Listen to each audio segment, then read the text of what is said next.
Hi, Jay here. Well, I did my first load in the Frankford Arsenal Tumbler last night.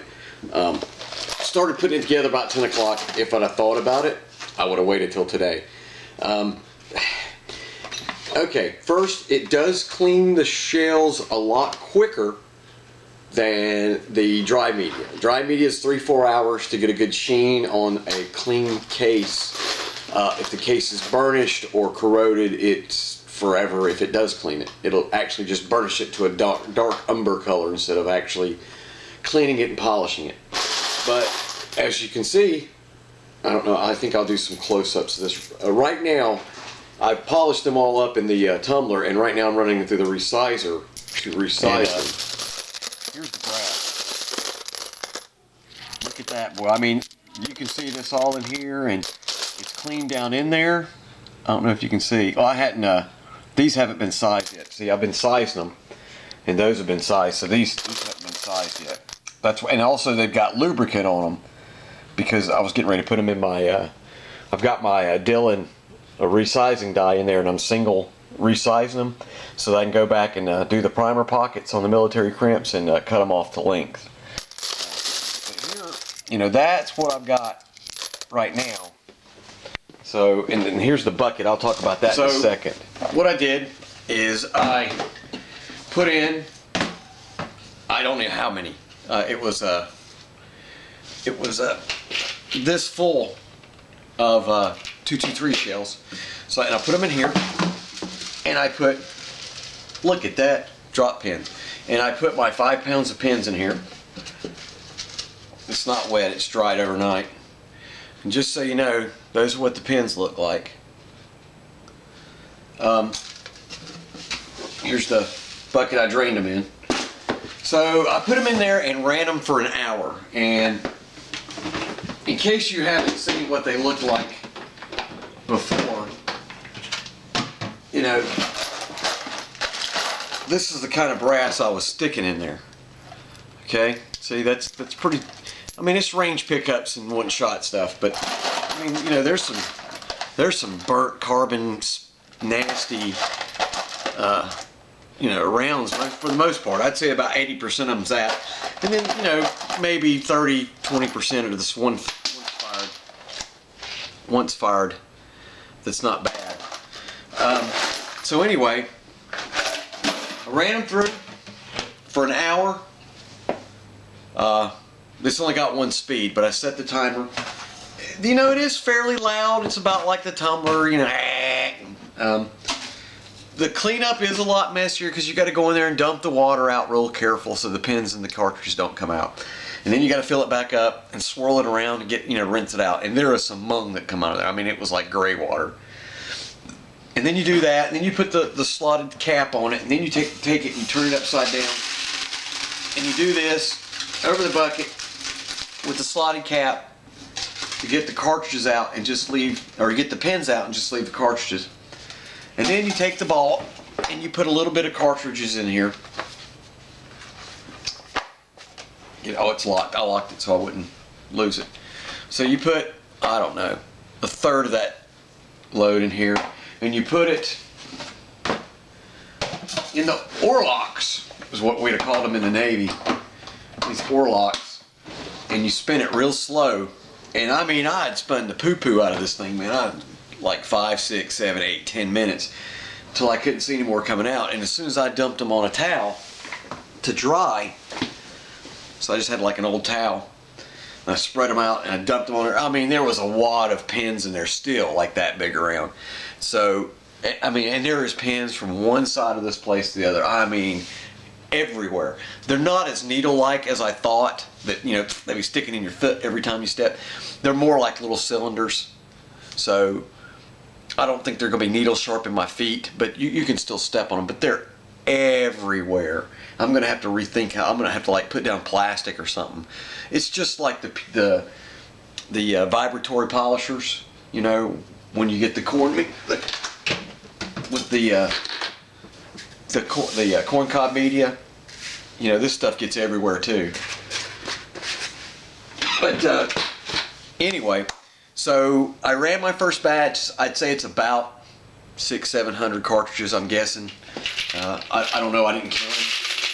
These are the ones I've already resized, and after I resize them, I'm going to go and trim them to length. No, first I'm going to, after I get them all resized, I'm going to do the primer pockets on my Super Suede 600 from Dylan, and then I'm going to go through and trim them to length with my Lee trimmers.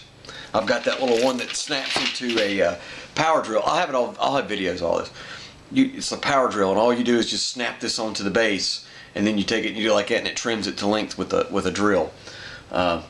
Or you can use a drill press too, and I'm thinking about that because I've got a drill press, and I'm thinking maybe that would be easier sitting there doing this than to, you know, where you hand it and do that. But anyway, so let me give you my review.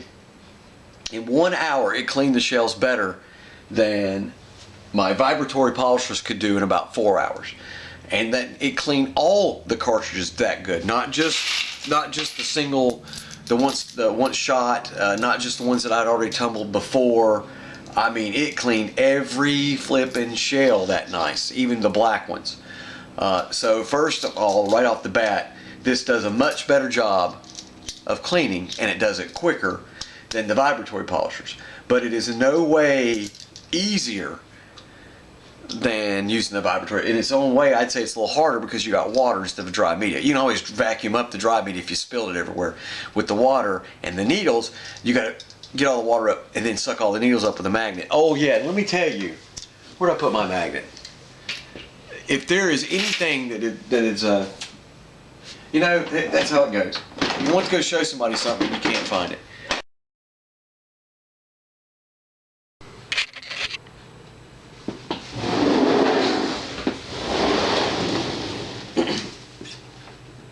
I still can't find the magnet.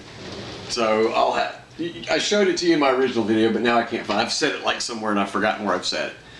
And I'm tired. I was up, again, I started this at like 11 o'clock last night. And if I had thought about it, I'd have waited and done it this morning because, you know, it's only an hour to clean it, but then it's an hour of cleanup to get all the rest of the stuff put up, all the water and the pins.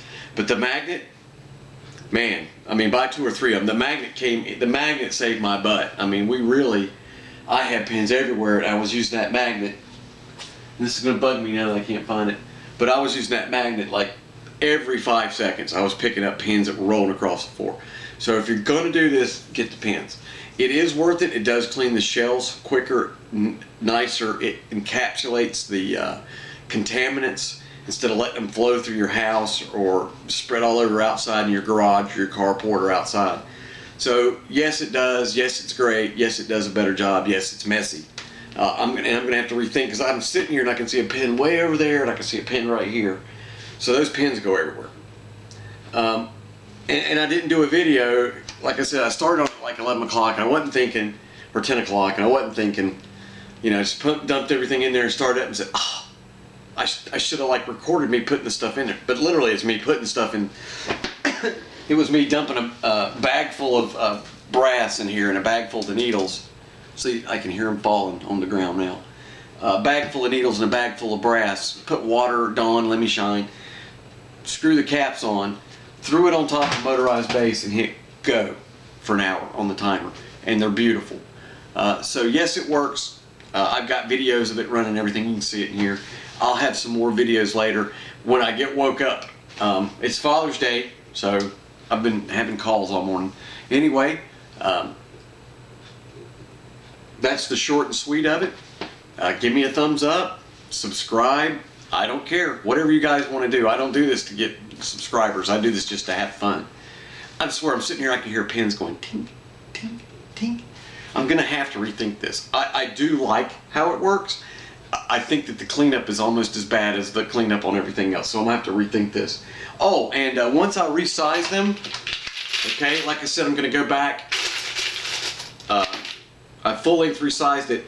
And as you can see, it's got a sheen from the one shot, the Dylan over the case lubricator, but which is just lanolin and water, I think, or lanolin and alcohol.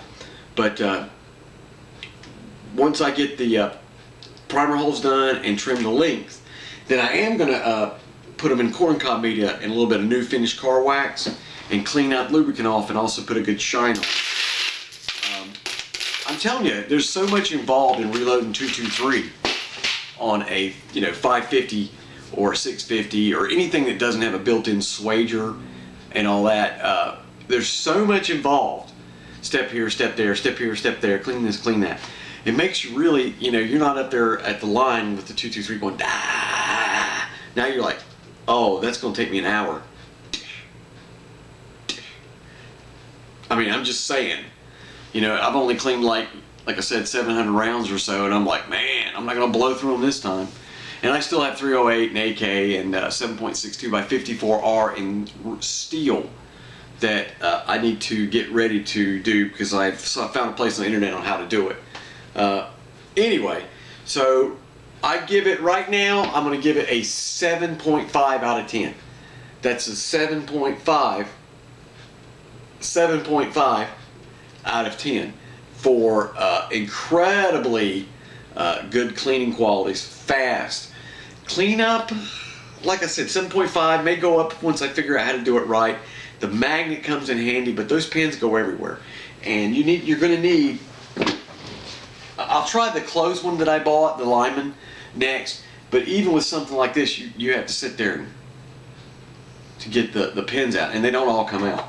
And then for drying, I let them spread on a towel, one deep. I spread it all over the towel and just left the ceiling fan on every night. And they're dry as can be. They're not moist. They're just dry, dry, dry. No water spots, so nothing. So I just come in this morning, left them on the towel, sprayed them with my Deluxe case lubricant, and like I said, now I'm resizing them. So except for the cleanup, the little pins everywhere, it's a little bit better than the vibratory polishers, a little bit better. But you have to do it for the rifle rounds. You don't have to use the wet polisher on the pistol rounds. You can, but you don't have to. So anyway, that's all I got. See you later. Have fun shooting. Shoot more. Reload more. Thumbs up. Subscribe. I don't care. Look for my next video. It'll be on probably the rotational media separator by Lyman, and a few other ideas I got on how to do this. See, I'm thinking I can get a sheet of magnetic rubber, the stuff they sell, it's about that thick, get a sheet of it, and use that so that when you dump your stuff out, like your needles just dropping everywhere. And there's none, I can't see any. There's none stuck here. I don't know where they're coming from anyway. But everything you work on that magnetic sheet because the brass don't stick to it, only the pins do. So, I'm working on some ideas on how to do that. All right, this is Jay. Have a good night.